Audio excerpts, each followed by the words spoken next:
ഇന്ന് വീട് വെക്കുന്ന എല്ലാവർക്കും വളരെ ഉപകാരപ്പെടുന്ന രീതിയിൽ ഒരു നല്ല വീഡിയോ ആണ്. കാര്യം എന്താണ് ഇൻറ്റീരിയർ ഡിസൈനിങ്, എന്തിനു വേണ്ടിയിട്ടാണ് ഇൻറ്റീരിയർ ഡിസൈനിങ് ചെയ്യുന്നതെന്നുള്ള വളരെ ഡീറ്റെയിൽ ആയിട്ട് നമുക്ക് കാണാം. ഈ ഒരു പ്രൊജക്റ്റിൽ ഡീറ്റെയിൽ ആയിട്ട് ഒരു ഇൻറ്റീരിയർ ഡിസൈനിങ് ചെയ്തിട്ടുണ്ട്. അപ്പോൾ അതിൻ്റെ ഇലക്ട്രിക്കൽ പോയിന്റ്സ് മാർക്ക് ചെയ്യുന്ന രീതികളും നമുക്ക് അതിൻ്റെ ഓരോ ഏരിയയിലും എന്തൊക്കെയാണ് നമ്മൾ ഡിസൈൻ ചെയ്തിരിക്കുന്നതെന്നുള്ളതാണ് നമുക്ക് കാണാം.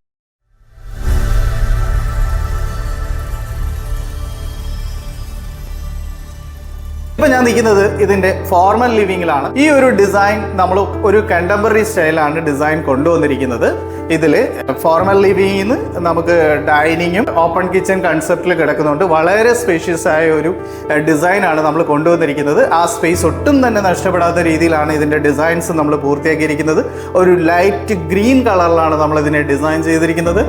ഇതിൽ ഫസ്റ്റ് നമ്മൾ കയറി വരുമ്പോൾ തന്നെ നമുക്കൊരു പാർട്ടീഷനോട് കൂടിയ TV യൂണിറ്റാണ് നമുക്ക് കാണാൻ കഴിയുക. അത് വളരെ മിനിമലായ ഒരു ഡിസൈനിൽ ഓവർ ഡിസൈൻസ് ഒന്നും കൊണ്ടുവരാതെ തന്നെ നമ്മൾ വെർട്ടിക്കൽ കൊടുത്തുകൊണ്ട് നമ്മളത് ചെയ്തിരിക്കുന്നു. അതിനുശേഷം അതിൻ്റെ ബോട്ടം സൈഡിൽ ഒരു സ്റ്റോറേജ് കൊടുത്തു. അതിൻ്റെ ഫ്രണ്ടിലായി നമ്മൾ ഒരു ഓപ്പൺ കോർട്ട്യാർഡാണ് വന്നിരിക്കുന്നത്. അതിൻ്റെ സെൻറ്ററിലായി നമ്മളൊരു ബുദ്ധനെ കൊടുത്തിട്ടുണ്ട്.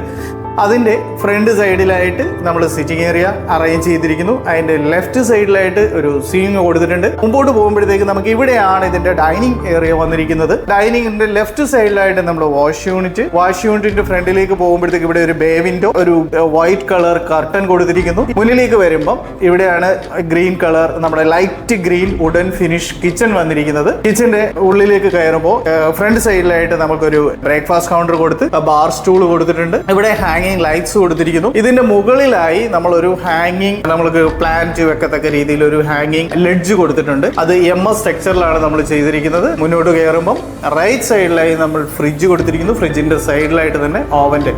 ഇതിൻ്റെയൊക്കെ പോയിന്റുകൾ നമ്മൾ ഇപ്പോഴേ ഡിസൈൻ ഫൈനൽ ചെയ്തുകൊണ്ട് നമുക്ക് മുൻകൂട്ടി പോയിന്റുകൾ കൊടുക്കാൻ കഴിയുന്നുണ്ട്. ഈ പോയിന്റുകളാണ് നമ്മളിപ്പോൾ ഇവിടെ മാർക്ക് ചെയ്യുന്നത്. ആംഗിൾ രീതിയിൽ തന്നെയാണ് ഇതിൻ്റെ ഫ്രിഡ്ജ്.